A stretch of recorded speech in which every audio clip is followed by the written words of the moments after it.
하나님은 영이시니 예배하는 자가 영과 진리로 예배할지니라. 여호와의 율법은 완전하여 영혼을 소성시키며 여호와의 증거는 확실하여 우둔한 자를 지혜롭게 하며. 거룩하신 하나님 아버지, 오늘도 그리스도의 순환을 기념하는 사순절 두 번째 주일 예배로 하나님께 영광을 올려드리게 하시니 감사드립니다. 귀한 사랑부 청년들에게 하늘의 신령한 은사와 복을 내려주시고 주님의 말씀이 들려지게 하시며 말씀의 인도함을 받는 거룩한 믿음의 자녀들이 될 수 있도록 인도하여 주시옵소서. 우리를 구원하신 예수 그리스도의 이름으로 간구하옵나이다. 아멘.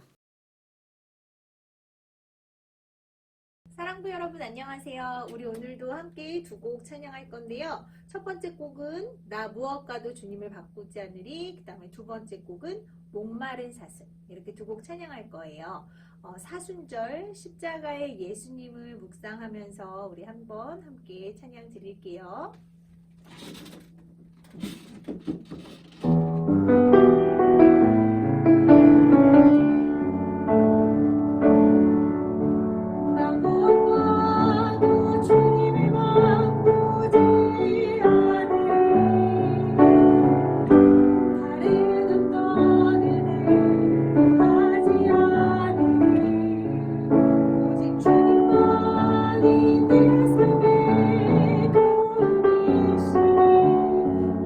주의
동안 계속 열심히 불러가지고 우리 하나님께 영광 돌리는 우리 사랑부 되기를 바랍니다.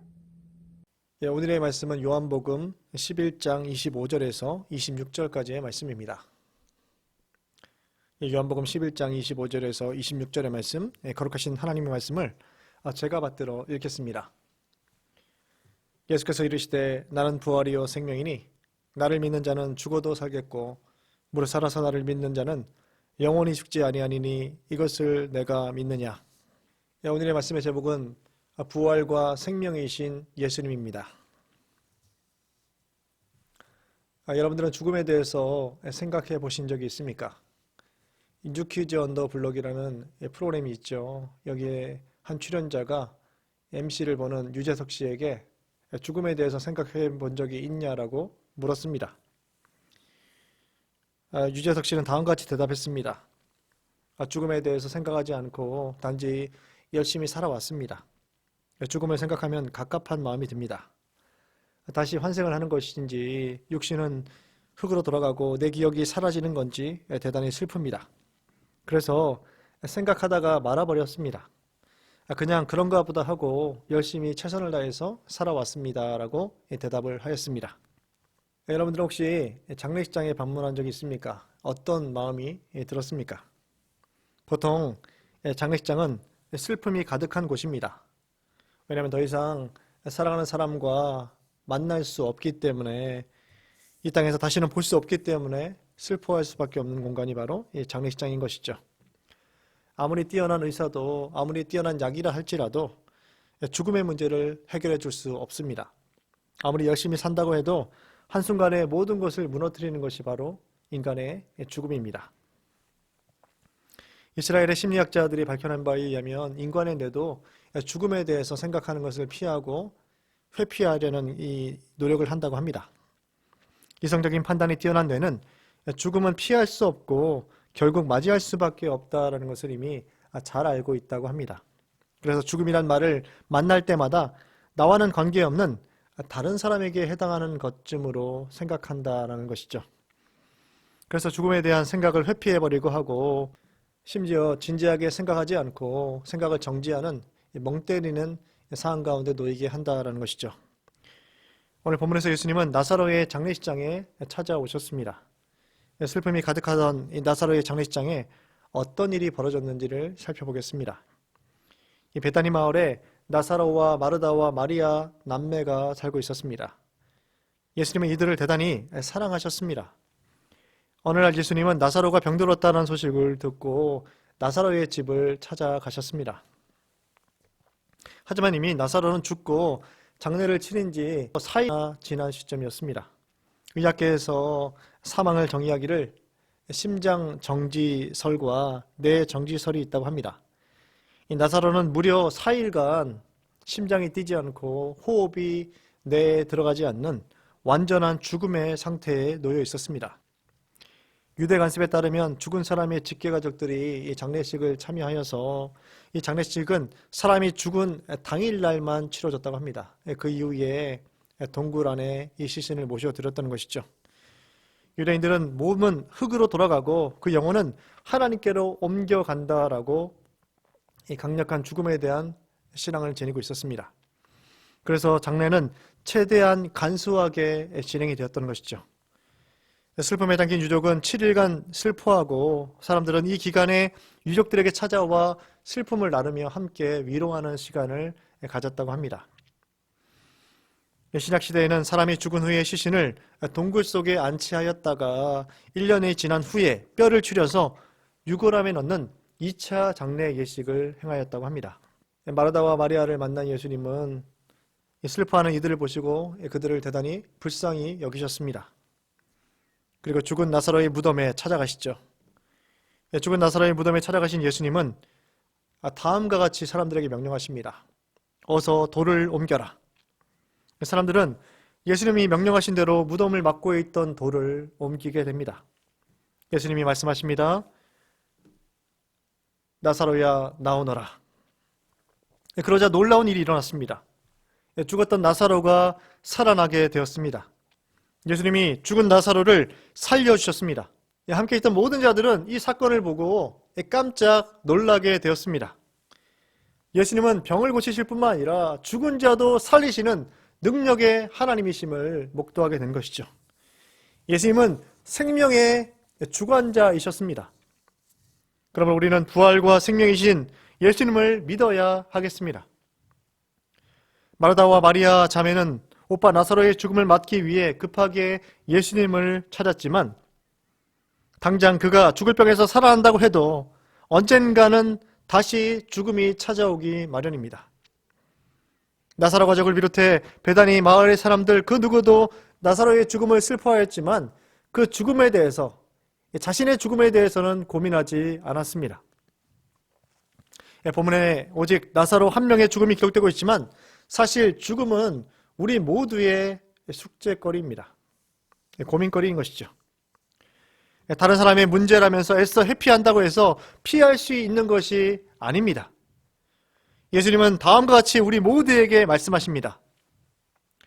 나는 부활이요 생명이니 나를 믿는 자는 죽어도 살겠고 무릇 살아서 나를 믿는 자는 영원히 죽지 아니하리니 이것을 내가 믿느냐. 죽음보다 더 중요한 것은 부활과 생명입니다.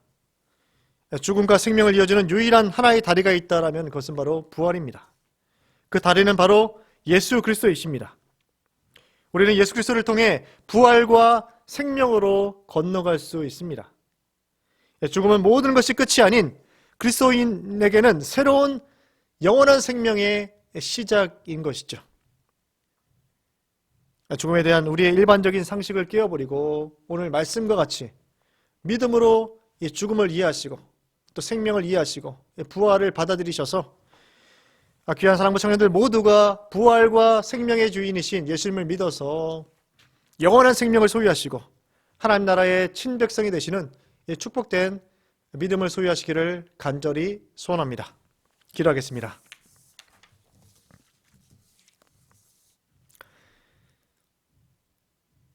거룩하신 하나님 아버지, 오늘 말씀을 통해서 부활과 생명이신 주님의 크신 능력과 은혜를 말씀을 통해서 알게 하시니 감사드립니다.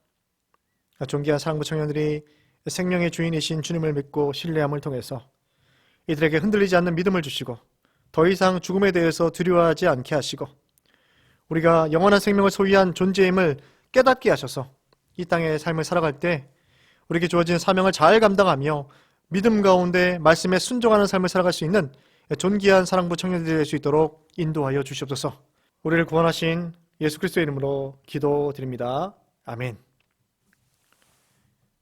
이제는 우리 주 예수 그리스도의 크신 은혜와 하나님 아버지의 무궁무한하신 사랑하심과 성령 하나님의 교통교제 임재에 충만케 하시는 역사가 부활과 생명이신 예수님을 믿고 주님만을 의지하기로 결단하는 귀한 사랑부 청년들 머리 위에와 귀한 교사들 머리 위에 주님께서 핏값을 주고 사신 주님의 몸된 교회 위에 이제부터 영원토록 함께 하시기를 간절히 축원하옵나이다. 아멘.